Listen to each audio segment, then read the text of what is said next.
Гриш, расскажи, пожалуйста, как у тебя дела, как проходит первый сбор? Дела отлично, сбор проходит в штатном формате. Какие-то нововведения пробуем. Немножко поменялся формат работы вне льда, а на льду накатываем новые программы, ищем какие-то новые движения, новые фишки и вкатываемся потихоньку в сезон. Расскажи про то новое, что появилось. Новые образы, которые, я думаю, мне будет легче на льду воплотить, потому что они более конкретные. И если говорить про тренировочный процесс, то новый формат УФП, разминки, заминки, то, чего раньше не было. Первое время пришлось привыкать, потому что было тяжеловато, но сейчас уже втянулся и нормально. Как раньше уже не будет. С этим надо просто смириться.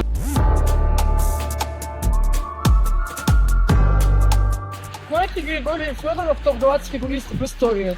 Да, входит. В топ-10 входит. В топ-5 входит. Топ-3, ну да, я думаю, что входит. Топ-1, наверное, еще попридержим. Я думаю, что вот топ-3 это типа Алексей Гузин, Идзу Ханю и Григорий Федоров. Что за бред? Все-таки при всем уважении к Григорию, он, наверное, пока и в топ-20 входит, и в топ-100. Ну хватит. Видите, он еще и скромный. Чтобы вы понимали вообще, на что мы готовы. Ради подготовки к сезону. Ради ужина. У нас не покормят, если мы не записали.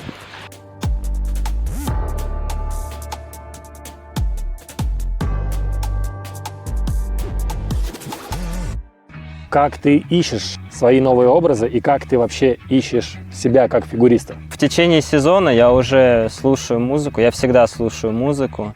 И если я чувствую, что мне какая-то идея нравится, я в голове прокручиваю, как это можно реализовать на льду. И дальше уже ближе к постановке программ мы советуемся, ставим на льду музыку, начинаем что-то пробовать, накидывать какие-то идеи. И если я чувствую, что мне это подходит и тренерский штаб это одобряет, мы беремся за постановку.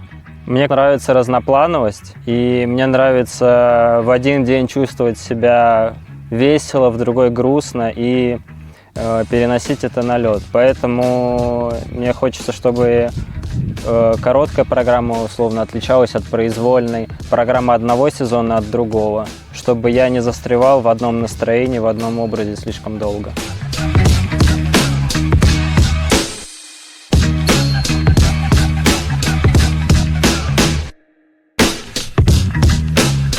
Вот здесь, когда ты делаешь сначала ля-ля-ля-ля-ля, вот это, да, умное лицо, тоже не смазывает. Ты сейчас стал делать, знаешь, вот раз и пошел.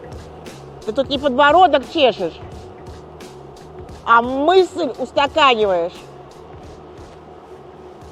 Мысль устаканиваешь. Да. Я человек-паук.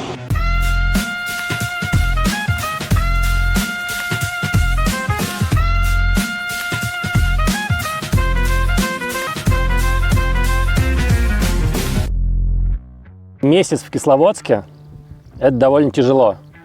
Что ты делаешь, чтобы разнообразить вот эту вот рутину? Могу посидеть с ребятами, какие-то активности. Мы часто ходим, играем в настольный теннис, выходной волейбол, ездим в город погулять. Даже вот выбирались в Ессентуки, потому что в Ессентуках я еще не был. И пили воды из источника. Было не очень вкусно, но галочку поставили.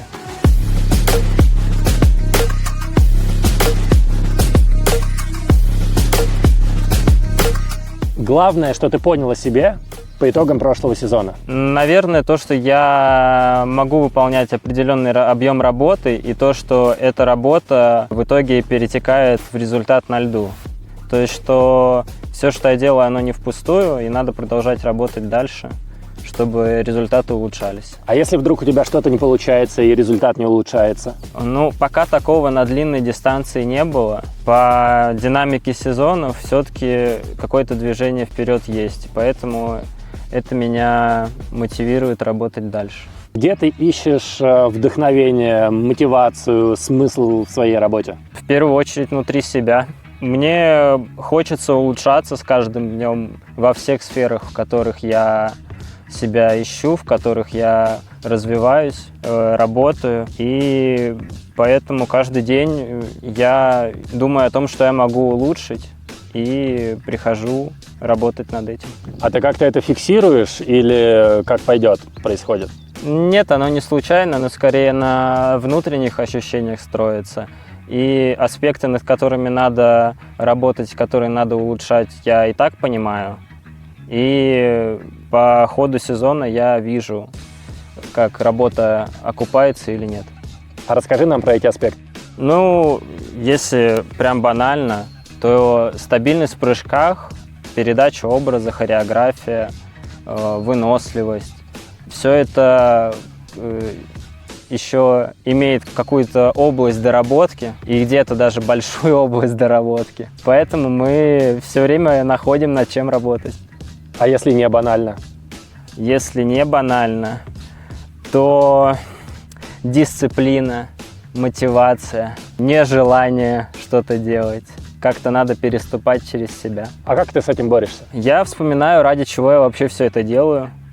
Говорю себе, что я не могу остановиться просто из-за того, что у меня плохое настроение или мне чего-то не хочется. А ради чего ты все это делаешь? Ради самоудовлетворения.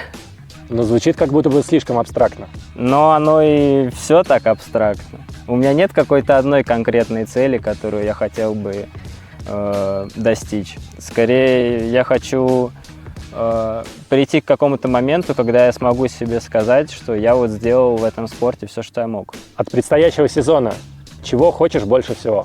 Хочу получить удовольствие от соревнований, от тренировок, от фигурного катания. Что нужно, чтобы получить удовольствие?